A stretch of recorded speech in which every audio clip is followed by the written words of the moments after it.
Hi, my name is Dr. Enrico John Sumbis, a lecturer from the Department of Technical Education in the College of Science and Technical Education. I'll be lecturing on professionalism and ethics in education, and in today's lecture, we are in lecture 4 of our module series, where specifically I'll be discussing theories of ethics, or sometimes we refer to as ethical theories. As I've said, in our lecture, we'll visit some of the theories. In the previous lecture, we covered ethical system. Today, we will be discussing ethical theories. Theories of ethics or ethical theories, these are concepts or propositions and ideas that serve to explain the nature and meaning of ethics as applied in social science or social affairs. As I said earlier, sometimes some of scholars will tend to present ethical theories and ethical system as if they're the same, but etymologically, systems are different from theories. And that's why in my lecture series, I've tried to differentiate the two, as we discussed in earlier classes. When we talk about ethical theories from the previous lectures as well. These are just concepts and the prepositions sometimes which serve to explain. When they put together, they can help or enhance explanation of the nature and the meaning of ethics when they are applied in social life. The previous ethical systems were very much concerned on a framework for decision making, but for the case of ethical theories, these are just a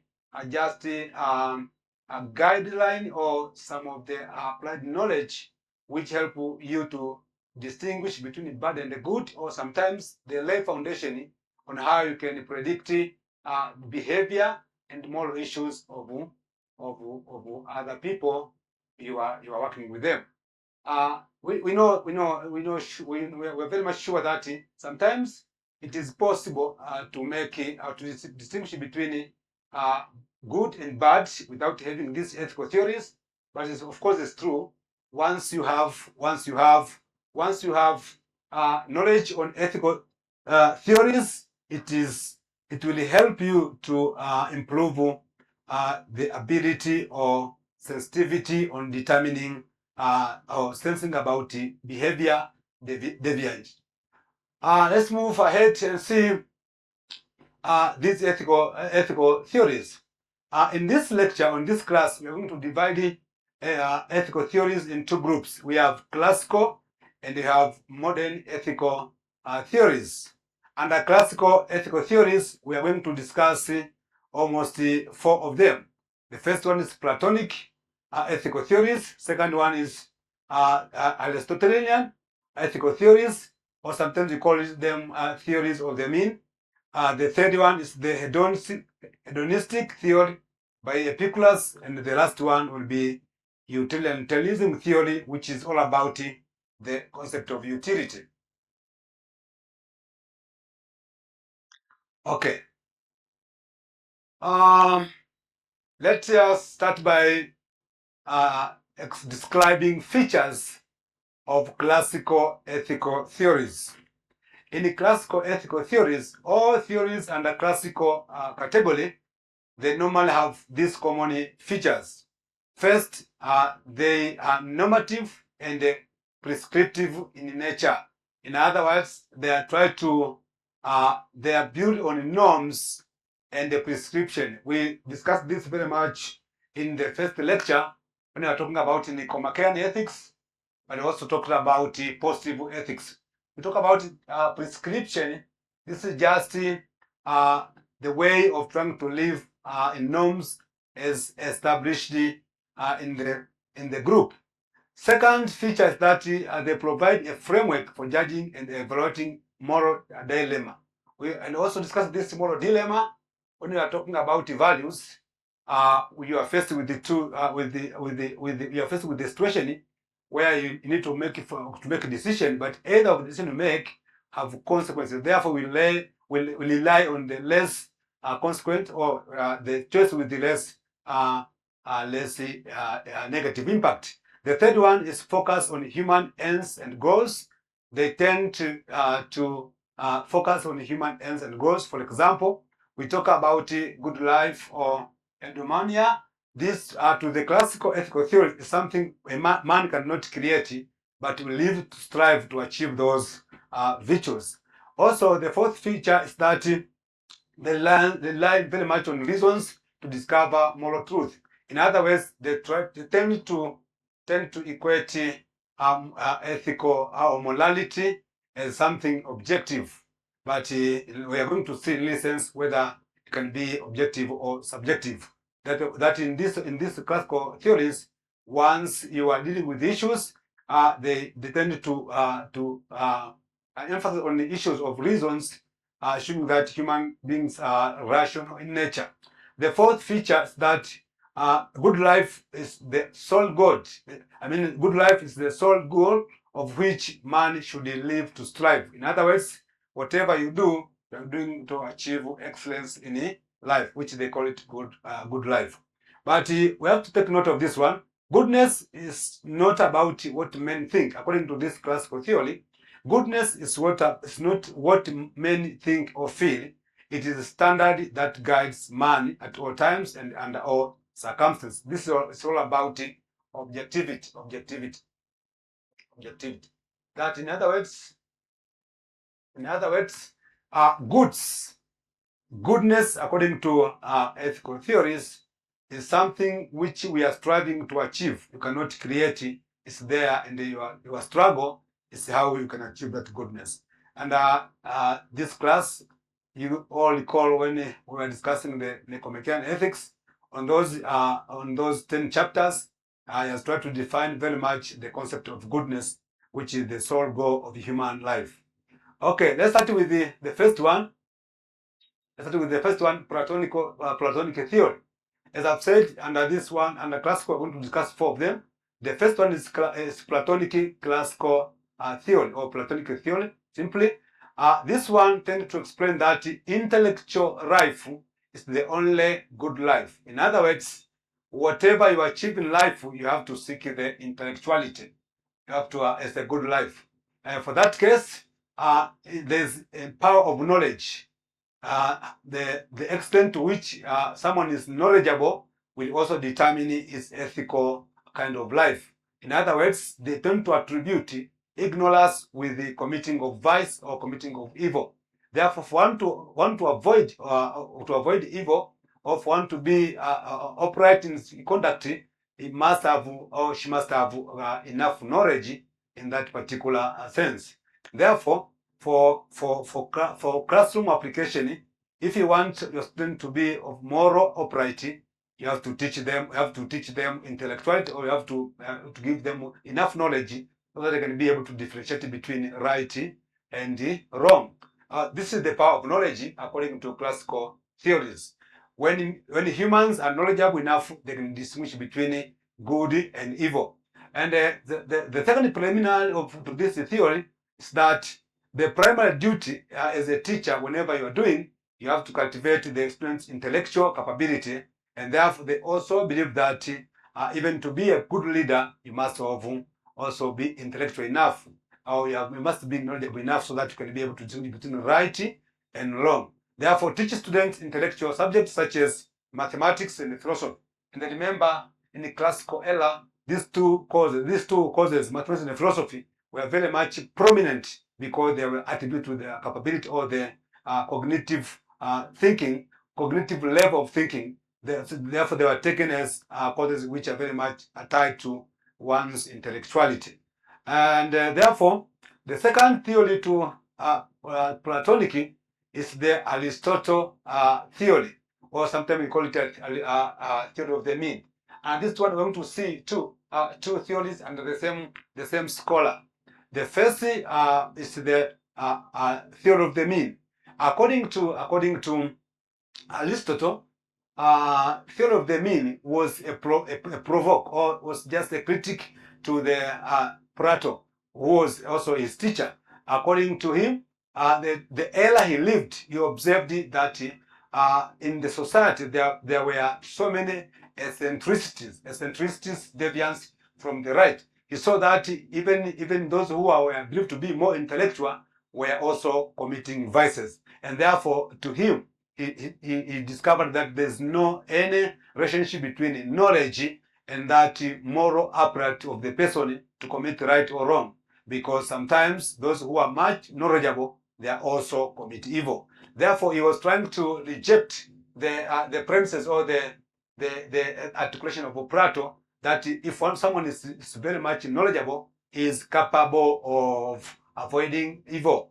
To Aristotle, that is not correct. And therefore, Aristotle contends that goodness can be set by the man himself. Remember, according to according to according to Plato,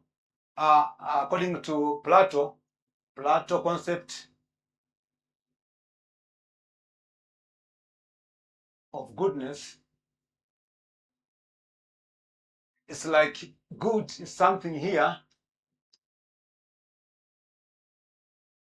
and all human beings must strive to attain. This is the concept of Plato.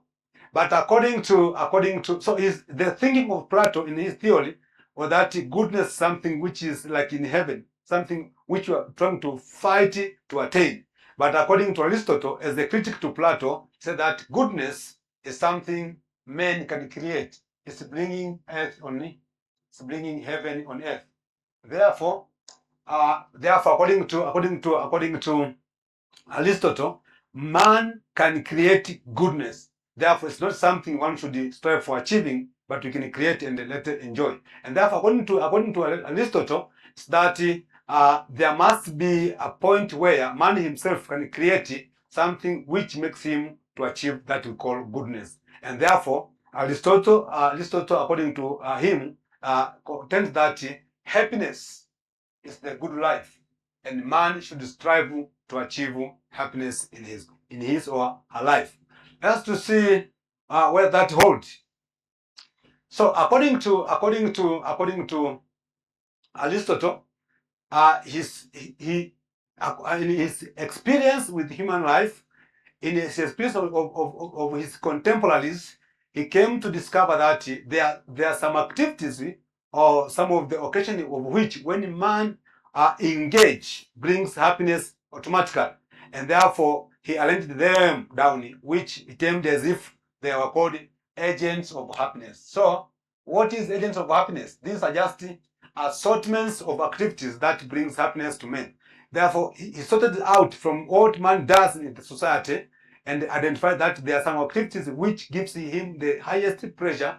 To him, he called it happiness. Therefore, these activities which gives man happiness, Aristotle termed them as agents of happiness. So, what is agent of happiness? Agents of happiness, these are just assorted activities which when man engage brings happiness to him or to her. And according to Aristotle, these assorted activities are almost 6 of them. First one is marriage. Second is good food. Third is beverages such as alcohol. The fourth is intellectual activities. Another is good friends, and the last is good works. These, according to him, were the activities which brings happiness to man. But again, his experience proved him otherwise, because in all of this, there was no ultimate goodness in it. There were no ultimate happiness in it. And that, for example, we can just discuss it a little bit. According to Aristotle, marriage brings happiness, but happiness. But our experience have proved nowadays there are so many cases filed in the court on divorce. If marriage is a happy agent, or it's an activity which brings happiness, why there are so many filed divorce than the actual we expect it to be? In marriage, some people have faced death. in marriage, some have got frustration in front of the life. Therefore, you find that even in marriage, there's no ultimate happiness. Again, in food, people who engage very much on food of some of the nutrients like sugar and others, mostly will just end up bringing the side effects on health. We have reported the case of health problems relating to nature of the food someone used to take. So therefore, even if food cannot bring ultimate happiness. We talk about beverages such as alcohol. We have seen the side effect of someone who are addicted in alcohol. Most of them, they have reported with deviant behavior. Some of them, they have reported with the weak health condition, kidney issues are being reported, and therefore there's no ultimate happiness. Intellectual activities, some of the intellectual activities, like what we are doing, lecturers, sometimes don't have even time to sit with our families, and almost all the time we're running there and here with these activities of leading, writing, publishing, and therefore it's not ultimate happiness because it comes with the fatigue and the other side effect. We talk about good friends. Some of the people have ended their life because of friends. And I've said in this class that this class will also be connecting us with our religion thinking. For example, we have a story in the Bible on this the girl that was the daughter of David, who was raped by his friend, by his brother, because of friendship. We also have stories of so many people who have ended their life or they have faced some changes in life because of friends. Therefore, even if friendship is not an ultimate happiness because sometimes it just ends up giving remorse. We talk about good works. It's not always good works will give you ultimate happiness. So this is a challenge in that even these assorted activities, someone cannot have ultimate happiness. And therefore, after having that, observed that one, Aristotle came out with the second leeway, a way out to those extremes of what was thought as agent of happiness. He came out with a second, can call it part B of the theory, which he called it the theory of golden mean. This is just a modulation of whatever is being done, like what I've said in marriage, in good food, beverages, intellectuality. This you must practice them in moderation. But there is the question: how can you moderate marriage? How can you live marriage in moderation? How can you live halfway between in marriage? It's not possible again, because when in marriage, it's whether you're in for it or against it. At least for food, beverages, you can at least moderate. But for others, it's quite different. It's quite difficult to have a moderation. Therefore, even this modern theory is also questionable, and as part of you, student, in your own discussions to find out the applicability of these theories in our daily life. According to Gordon mean, moderation implies a self-control or self-discipline. That in whatever you do is as a self-control if you are conduct connected, but or sometimes you need a self-discipline. For example, case of taking alcohol, you need self-discipline, self-control. Issues of friendship. In everything you engage, you must moderate it. You do halfway, you balance. Therefore, it's just a mix-up of training of students that when you are, for the case of Plato, if we apply this moderation, it can be of use because we have to mix up the intellectual subject and the art subject, so that at least students can not only rely on those cognitive thinking, but also they can be artistic nature because of how they can manipulate the attitude in dealing with the students. Okay, let us move to the next slide, and that takes us to the third theory. Okay, in the third theory, we're discussing the concept of hedonistic theory. This is according to Epicurus. And this is about, it's just a critique of what Aristotle was speculating in place. According to hedonistic theory, pleasure and the pressure is the sole good. Here we have two terms. We have happiness, and this is for Aristotle, And then we have pressure. This is for Epicurus. These two terms, they are very close, but we have to discuss difference of the two. What is happiness and what is pleasure? One is long-lived. The other, someone is temporal. One is more earthly. The other is more heavenly. We're going to discuss it in the coming slides, and if not, in the group discussion, we have to ensure that we can make a critical and differentiate the two, happiness and the pleasure, because that's the root of understanding Epicurus and Aristotle kind of theories of ethics. According to Agnostic, pleasure and the pleasure is the sole good in life. And according to him, this is the search for everything human does, because whatever man does on earth, regardless of their social, their political, their economic status and background, what they seek is for pleasure, enjoyment of life. And to what extent, that is not yet ascertained. But according to Epicurus, that pleasure is that enjoyment of life in whatever you do. Those who happen to visit in the village, you find that those who are taking alcohol, for example, those who are taking alcohol,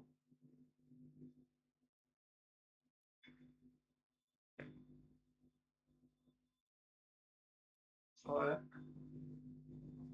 it's not.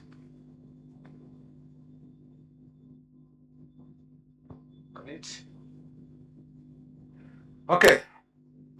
Those who are taking alcohol, for example, in the village, the enjoyment they get, or they have the kind of pleasure they accrue, they get from taking alcohol, that local beer, is the same as the enjoyment those who are taking industrial beer are getting. That happiness they get from visiting the local marriage organization is the same happiness those in town they get from visiting a marriage organization, no matter of the advancement on the environment. That's what Epicurus trying to tell us, that any man anywhere happen to be, there's a kind of enjoying life, and that is what he called it, the pleasure and the pleasure alone. And that in life, no matter where you happen to be, the extent to which someone with education is enjoying and that one with no education is enjoying is almost the same, because all of them, they are in one way or another have that level of enjoying life. And according to pleasure and pleasure alone, is that enjoyment of life should be the sole goal, no matter of the status, level, or environment you happen to be. Another way, it is in this nature that man cannot avoid seeking pleasure, because pleasure is embedded in human life. It is something inherently in any human being. It's something of nature.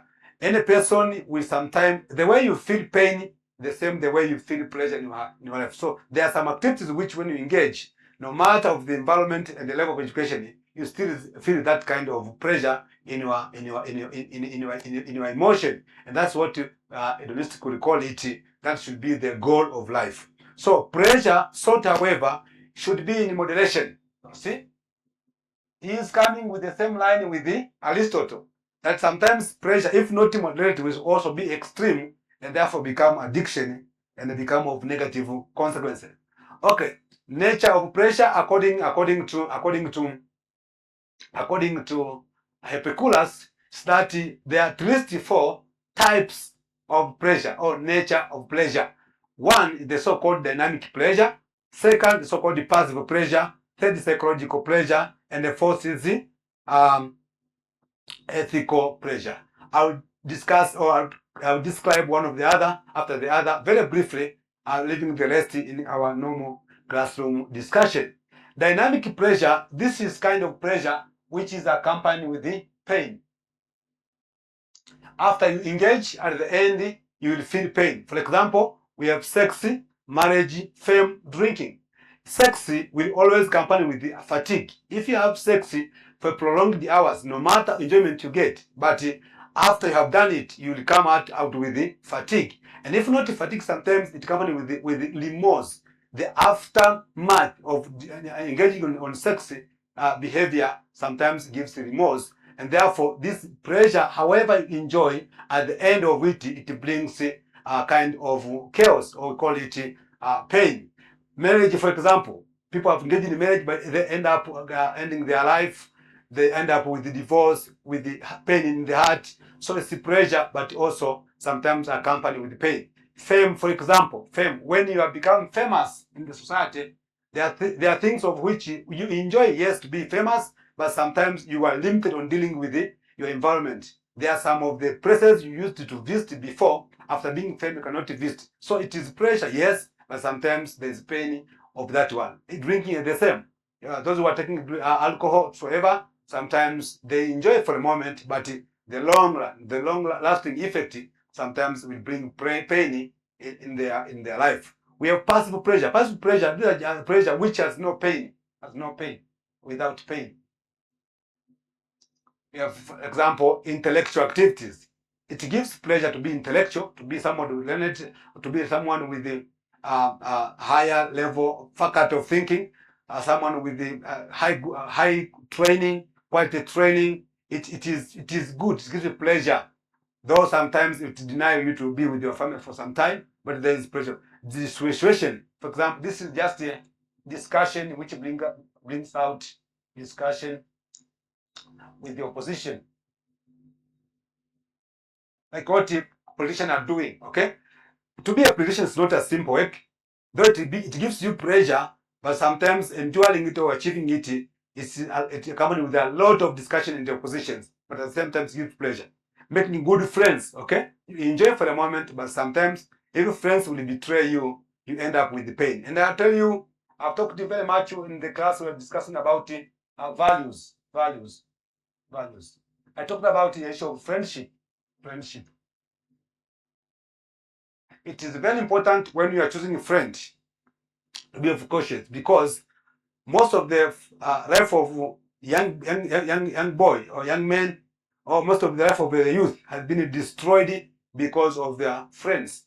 You can be someone of the good character, someone with a sound mind, and you have set your values so high, so aloof. But if you are poor in choosing friends, they will end up selling you to the place you did not even intend to reach. I have stories, testimonies of some of the girls who were raised uprightly in their home. And when they came to environment like universities we're doing now, you find that because of friends, they have engaged in deviant activities, not knowing in the first place because of friends. So friendship, though it is good and enjoyable, but it must be taken with caution. We have psychological pressure, like the happiness, the pleasure, the enjoyment you get from watching football match, movies, etc. This is of course psychological pressure, but the ethical pressure when we engage in moral activities, like helping the orphans. This also gives you pleasure. So these are the things which Epicurus sorted as. They are also things which gives man pleasure, and therefore should be the focus in your life to ensure that at least some of them, if not all of them, you achieve in your life. Okay. Another one is utilitarianism theory. This one from the word utility. It's content from economics. Utility, this is satisfaction you get from using something. But in the sense of theory, ethical theories, we talk about the total sum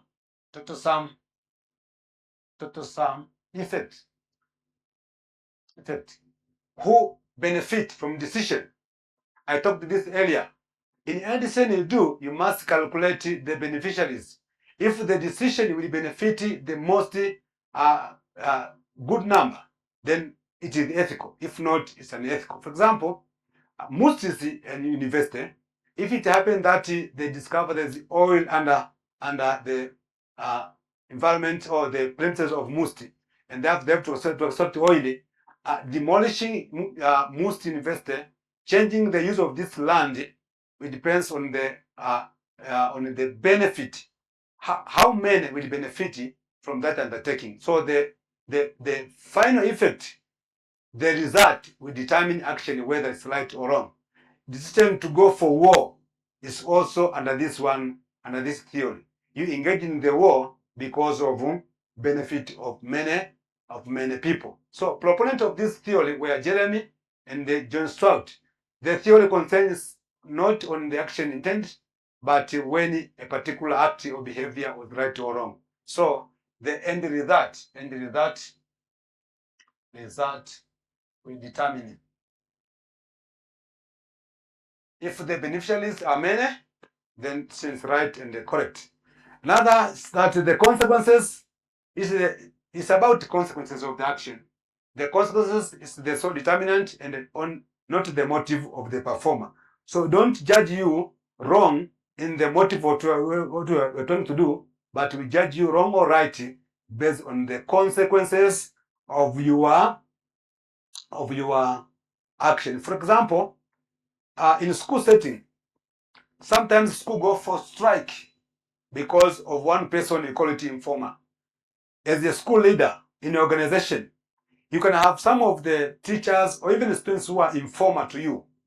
And if they bring to you information about what's going on underground to your subordinate, that information can be judged as right or wrong, and the informer is either ethical or not ethical based on the result of the action after you've made the decision based on the result. For example, if they bring to you information and they take action to react on what you have heard, then the repercussion of your action will determine whether the informer was ethical or unethical. This is according to this kind of theory.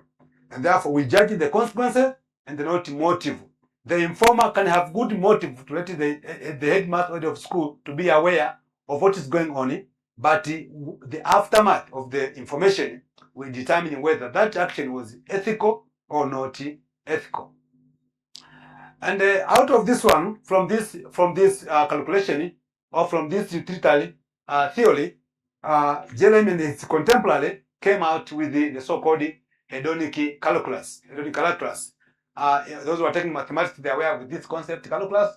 But simply in ethics, hedonic calculus, this was the method of working out the sum total of pleasure and pain produced by an act, and thus the total value of its consequences is also called Feric calculus. So this is the same as hedonic calculus. In other words, the total sum of action, the end of your action, is where you can evaluate whether your decision was morally right or morally wrong.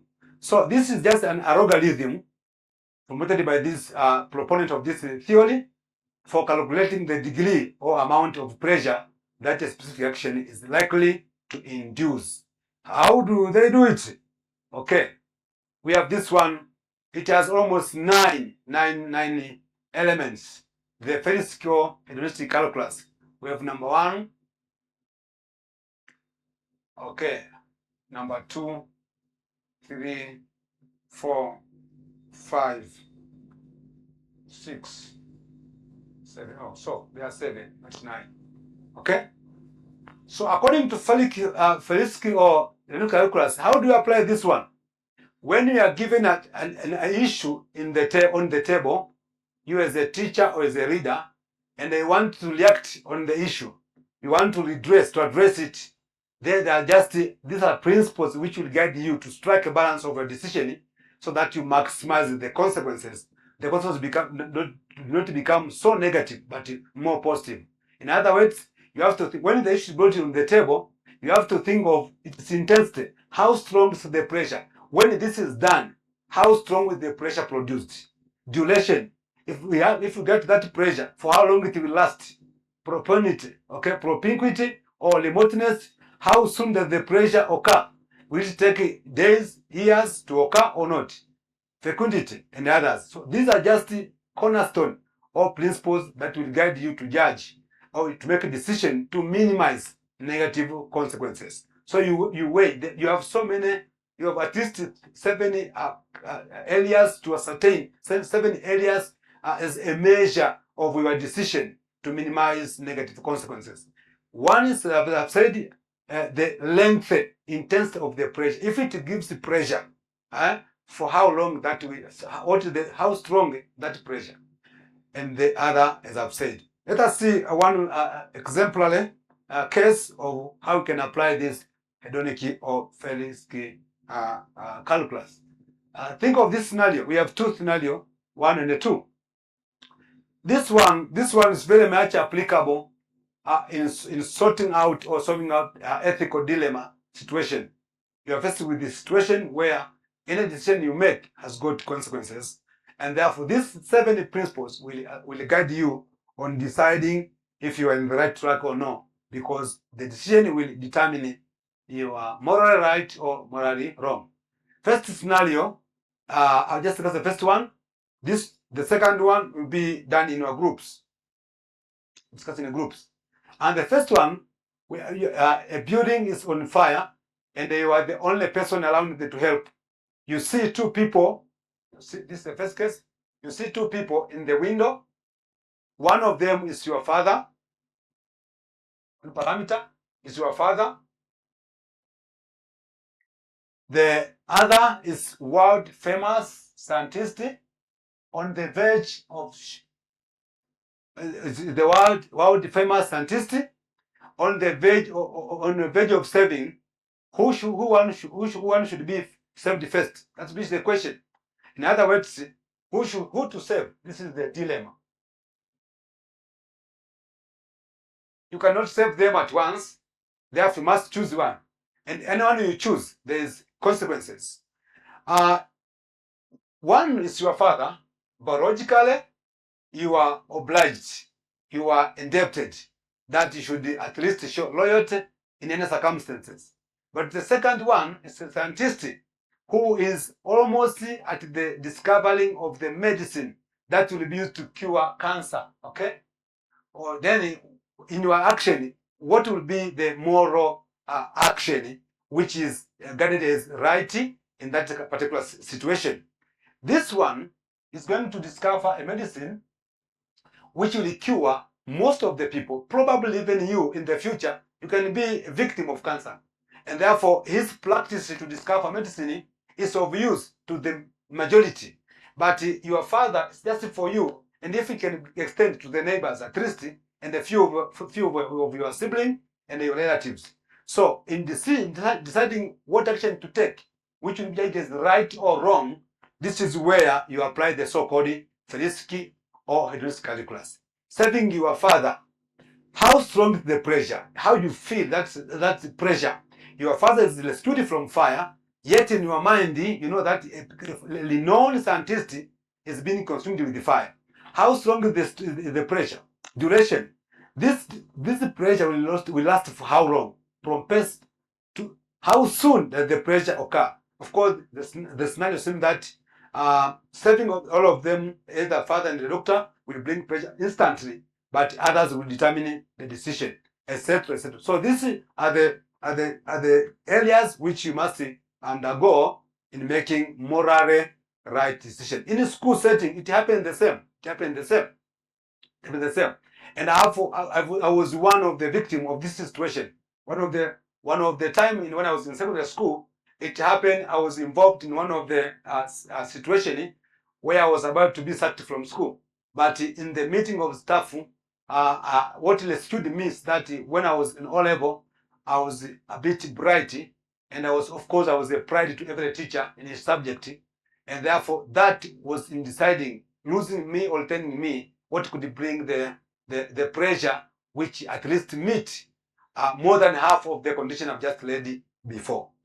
Second one, you can go and discuss it in your groups so that you can understand how you can apply this calculus. In a school setup, these problems are very prevalent, and you meet them in the morning, the afternoon, even the evening. So it's better you are equipped with these decision-making strategies, of which calculus will help you to arrive at the most appropriate decision level, of which anyone with a sound mind, as we said, anyone with the phronesis, practical wisdom, will judge you as right because of the action taken.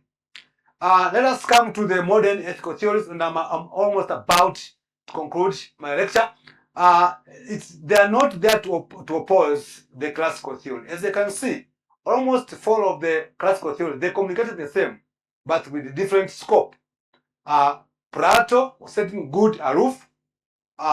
Aristotle is bringing it down that we can create a goodness. Going to museum will create happiness.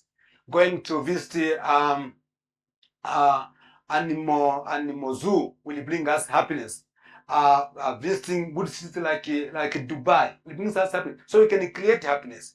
But again, contextualization of the word happiness was so difficult. That's why you see the Epicurus come with the so-called pleasure. But also you see there's a lot of contestation among the 4 scholars or the 4 previous theories. The modern ethical theories came in to improve the classical theories, and their focus was on the issue of concept, that any concept used in the theory must be well understood to the lay point. If you talk about good, what actually is good? Because what seems to be good, good to the army, is not good to the scientist. It's not good to doctors. It's not good to lawyers. So there's a variation of goodness among social clusters. Therefore, we have to define, when we say good, what actually the meaning of goodness. That's the focus of these modern theories, that at least the concept used in the theory must be well understood, and therefore it is easy to apply that particular theory. And the modern theoretical theories, we almost 5 of them. The first is the so-called naturalistic theory. Second, the so-called non-naturalistic theory, and the fourth is the so-called motivistic, and these two, they are duty-centered. There's a teleological and the ontological ethical theories. Let's start with the natural or naturalistic theory. According to this theory, this is the theory about ascertaining psyche of culprit. Ascertaining the psyche of culprit. Human beings psychologically we differ, and the stability of our psychology also is not always the same. Therefore, if someone is involved in extent of violating moral norms and other ethical principles on press, according to naturalistic theory, that we have to deal with the other people on judging them with understanding their psyche stability. In other words, if you're in school and you are given a case of a student involved in cheating or stealing, before you can pass judgment, there must be some person with expert observation who will hear the story around the student, and therefore he must understand, upon committing that action, what was the psychic situation of the student. If the committing of that evil was outside his psyche, it was outside of the agent, then the culprit must not be taken as a wrong person or evil person. What is the example of this one? Meaning that, for example, if a student is brought to you engaged in stealing, you have to scrutinize the situation which led him or her to steal. And if you find that it was forced outside him or her, for example, it was because of hunger, because of something outside the control of himself or herself, then you should not pass judgment, because that was done out of the control. But if the psyche was normal and then he engaged in that activity, then again we say that it is morally wrong by doing that action. This is according to naturalistic theory. Non-naturalistic theory, this one said that we have to take action based on the laid down regulations, rules, and the standards. For example, in school we have school rules. School rules. which guide daily basis of behavior of students in school. Don't have, for example, in Tanzania, we know that secondary school students are not allowed to have mobile phone in school premises. That's the rule. There's the rule about entering the classroom, attending the day scholar. So there are some laid down rules pertaining to daily operation of the school and how students should be in school environment to operate in harmony.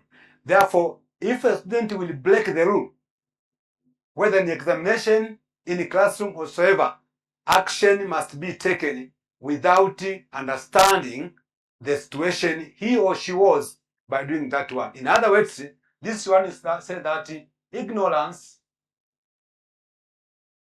is not an excuse. So long as we have laid rules and regulation down there, every person in that community must abide and follow. If you don't, you break the rule, then we take action against you because that is totally violation of the rules and therefore causing disharmony in the society or in the community. Then the motivicity is about the motive of the agent as a base of taking the decision. If in whatever circumstance brought to you about the behavior of students, then you have to judge motive of students. For example, you have a class of students and you have in normal circumstance, you interact normally in the classroom, in office hours, during consultation, but you find that if some of the students who have behavior or tendency of visiting you when it is close to the examination session, they will always visit you in home with the prize, with some of the token. That motive is not good because why during the examination? There must be something behind. Therefore, we judge by that action of bringing prize to you, bringing some incentive to you when it is session for examination. That is morally wrong because at that particular time you are preparing for examination. That can be the way they want to rule or to win your heart so that you can be able to share with them some of the exam questions or whatever. There must be possibility of leaking your examination because of the great environment. Therefore, motive plays the role. In any situation, you have to judge the motive of the doer. Why did he do this or she do this? The motive will be the base for making a decision. Then we have these two, teleological theory and deontological. Teleological is post-action judgment, and deontological is duty-based judgment. And we can understand this by interpreting this scenario. Let us assume that you are the neighborhood to these homes, and you suddenly discover that your neighbor's son has just drowned in the dam, which is near the homestead, and therefore, because of your emotion, you decide to jump in the dam to rescue the child. Now, what happened? That action of jumping in the dam in the first place cannot be condemned as morally right or wrong. We will see the result. If jumping in the dam will result in rescuing the life of the child, then that action was morally right. But if jumping in the dam will also cause your life your life, mean that you and the boy will not be able to get out of the dam, mean that your action was morally wrong because by ignorant did not calculate the possibility or the risk ahead taking your action. But to the ontologist is that because he's our child in the neighborhood, jumping in the dam to rescue him, no matter whether we get him out alive, all of us or not, it's our duty. Therefore, no one should be condemned. If I fell and drowned the same like the boy, then that was my duty, and therefore I shouldn't be condemned as I was ignorant whatsoever. It's my responsibility. These are different of the two. Now, in a classroom setting, this means that, for example, a student who cheats in examination, okay? If he's operating under teleological theory, then possibility that if he under this one, if we manage that at the end of the examination he's not caught of the cheating, he cannot see the wrongness of that action. But if he's caught and taken some discipline measures, then that was morally wrong. But to Deont, whether you're capable of doing the examination or not, when you enter the examination, you should not take anything which will distract you from doing the examination. So these two, they are so-called duty-based theories. Having said that, then I leave you to the class that in a group discussion, that normal classroom discussion groups, you have to at least every theory discuss its strength and the weakness in relation to educational learning and teaching environments, but also you have to exemplify how they can be applied in our school setup. Why all this theory is because dealing with the students, they are human beings by nature, and therefore they elicit a lot of deviation in behavior. We need to know several ways of how we can judge behavior, because we say that one of the function of theory which differentiates from the systems, that they give you ability, they enhance your thinking, so that you can be able to predict behavior of your student. It gives you what we call a moral sensitivity, that in a teaching learning process, teaching learning environment, you are easily able to identify the likelihood of behavior deviation among your students. Therefore, it's very much important that we make a thorough discussion, and hoping that in the next class, after you attend this virtual class, most of you will come out with the questions, and of course, if not questions, but at least some areas of which need more discussion. Otherwise, I appreciate and thank you very much. Thank you very much.